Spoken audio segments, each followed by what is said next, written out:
¿qué tal? Me encuentro en el Hospital Militar y vamos a empezar con las 5 preguntas bioéticas. Empezaremos con la licenciada Elba Carvajal Soto y de ahí seguiremos con el radiólogo y la nutricionista. Así que vamos a empezar. Buenas tardes, ahora estamos en la entrevista con la licenciada Elba, en la cual le vamos a hacer 5 preguntas de bioética y nos va a responder a través de su experiencia y todo lo que ha vivido en el Hospital Militar. Ahora sí, empecemos, señorita Elba, con la primera pregunta. La primera pregunta es sobre la no maleficencia. ¿Cómo define la relación entre el cumplimiento estricto de los protocolos de bioseguridad, como el lavado de manos, el equipo de protección para el personal, las técnicas asépticas y el principio bioético de la no maleficencia? ¿Cómo podría darnos un ejemplo cotidiano de cómo esta relación se manifiesta en su especialidad? Bueno, nosotros acá en Sala de Operaciones manejamos la bioseguridad con bastante ética, manejamos pacientes muy delicados y llevamos todos los protocolos de bioseguridad. En los pacientes mayormente es el lavado de manos muy importante, el antes, el durante y después de la atención se realiza el lavado de manos del personal, ¿no? También llevamos mucho la seguridad del paciente, como son riesgo de caídas, lo que es riesgo a tener infecciones, ¿no? Y todo eso lo manejamos a través de los objetivos internacionales que tenemos. Ahora vamos con la segunda pregunta, que es sobre el dilema ético, en la cual nos podría compartir una situación a través de su experiencia, de repente de un colega, en la cual usted, por la falta de tiempo, infraestructura, ha podido poner en riesgo la bioseguridad del paciente, y en caso que así fuera, ¿cómo resolvió esta situación y de qué manera esa decisión afectó y protegió los derechos del paciente? Bueno, en un momento cuando el hospital estaba pues, con una buena infraestructura, no había los lavaderos, era insuficiente para el lavado de manos y logramos salir de esto, pero lo apoyamos de repente con unos lavaderos portátiles para el lavado de manos y así dar una atención integral al paciente y evitar infecciones de esta manera. La tercera pregunta sería el principio de la autonomía. Bueno, la autonomía sabemos que es el que el paciente tiene que estar informado de todo lo que se le va a hacer, la cual, en su opinión, ¿en qué medidas se debe informar al paciente sobre las medidas de bioseguridad que se adoptan o por qué razón alguna o se omiten también durante su atención? ¿Cree que un paciente tiene el derecho de saber si su procedimiento se realiza con todas las medidas de seguridad?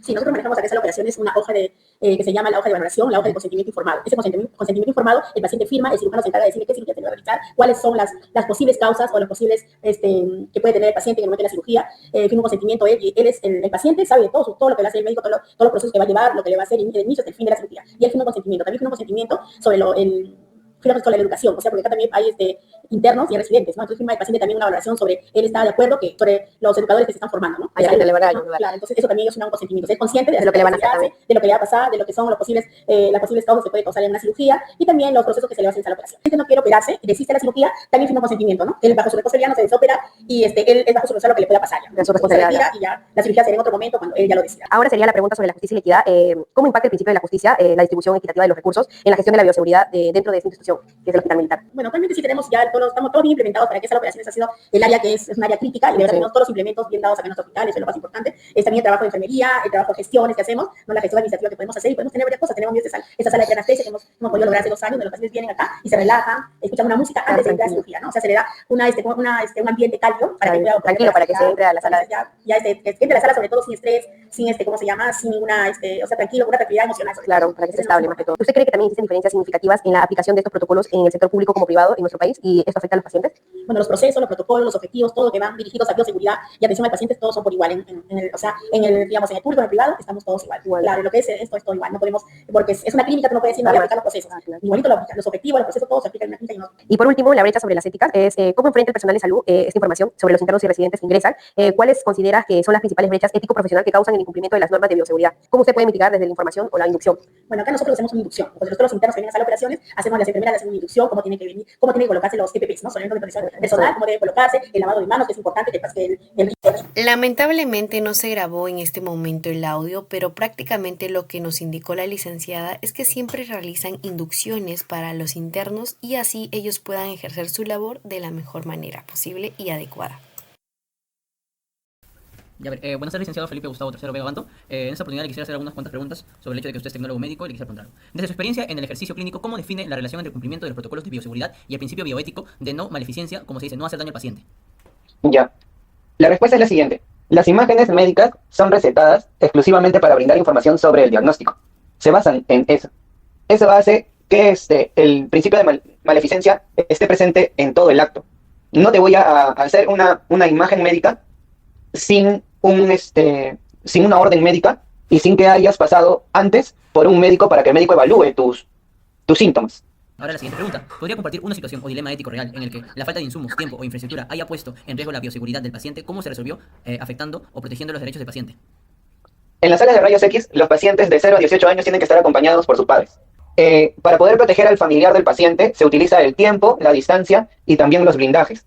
Y los blindajes son esos chalecos plomados que existen en las salas de rayos X. Pero también se puede realizar este cuidado del paciente sin necesidad de colocar el chaleco plomado. Si no, se le va a distanciar más o darle más distancia al familiar sin que se vaya del cuarto en donde se está realizando la radiografía.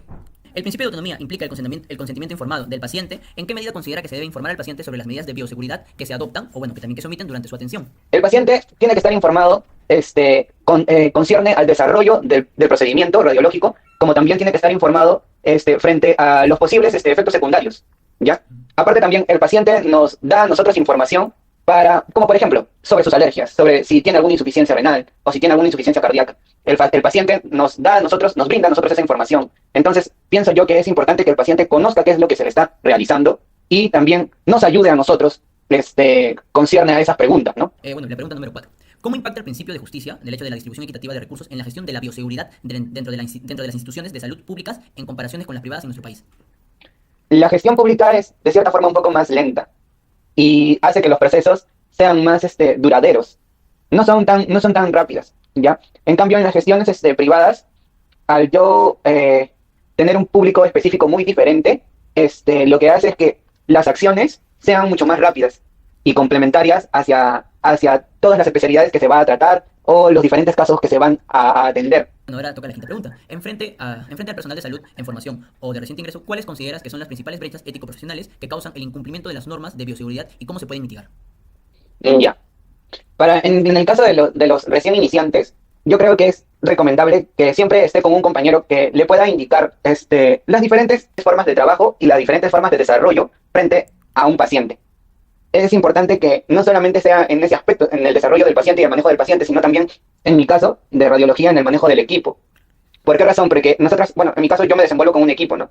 Ahora, y eso es una forma de mitigación, que es el que un compañero te acompañe, y la otra forma también sería es que ellos estén en constante capacitación para poder mitigar estos problemas, de cierta forma estos problemas entre comillas, para que sean más capaces para poder atender al público.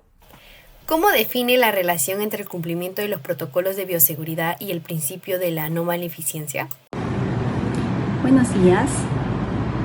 Considero que el cumplimiento estricto de los protocolos de bioseguridad tienen una estrecha relación con este principio de no maleficencia, que busca no hacer daño al paciente. Porque cuando nosotros cumplimos con los protocolos de bioseguridad, como por ejemplo el lavado de manos, el uso de PPs, protegemos la vida del paciente y también nuestra vida al prevenir infecciones. Por ejemplo, cuando nosotros como nutricionistas manipulamos alimentos en hospitales u otros servicios de alimentación, es necesario que podamos tener un lavado de manos de acuerdo al protocolo para tener una alimentación inocua, de calidad y que no afecte la salud de nuestros pacientes. ¿Podría compartir una situación o dilema ético real en que la falta de insumos, tiempo o infraestructura haya puesto en riesgo la seguridad del paciente? ¿Cómo resolvió afectando o protegiendo los derechos del paciente? Es cierto que esto se ve afectado muchas veces por la falta de insumos que presentan algunos establecimientos de salud, por ejemplo en el sector público, ¿no? Es importante realizar todas estas gestiones, pero nunca poner en riesgo al paciente y también a nosotros mismos no cumpliendo estos protocolos de bioseguridad, sino informar y realizar las gestiones necesarias para poder contar con estos materiales importantes necesarios para cumplir con todos estos protocolos de bioseguridad, cuidándonos a nosotros mismos y cuidando también al paciente. ¿En qué medida considera que se debe informar al paciente sobre las medidas de bioseguridad que se adoptan o se omiten durante su atención? El paciente debe estar informado para tener también confianza con este servicio de calidad y tomar de esa forma decisiones informadas de acuerdo al paciente. ¿Cómo impacta el principio de la justicia la distribución equitativa de los recursos en la gestión de bioseguridad dentro de las instituciones de salud pública en comparación con las privadas en nuestro país? El principio de justicia nos dice también que esto debe ser a todo nivel, es decir, que todas las personas deberían tener el mismo servicio de calidad, tanto en el sector público como en el sector privado. Muchas veces el sector privado tiene mayores recursos que el sector público, pero en el sector público también es necesario que pueda cumplirse todos estos protocolos de bioseguridad contando con los insumos y materiales necesarios para ello. Frente al personal de salud en formación o recién ingreso, ¿cuál considera que son los principales brechas ético-profesional que causan el incumplimiento de las normas de bioseguridad y cómo se pueden mitigar?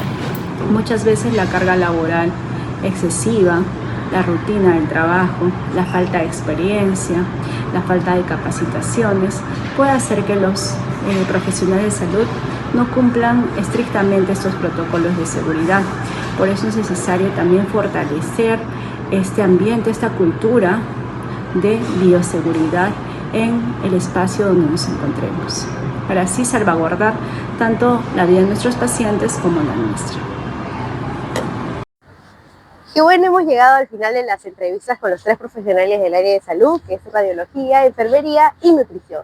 Bueno, hemos aprendido, ¿no?, que cumplen estos protocolos bioéticos, ya que es la seguridad y la integridad del paciente que nosotros mismos brindamos como área y profesionales de salud con ética y bioética. Y bueno, nada más que decir, espero les haya gustado el video y nos vemos a la próxima. Cuídense.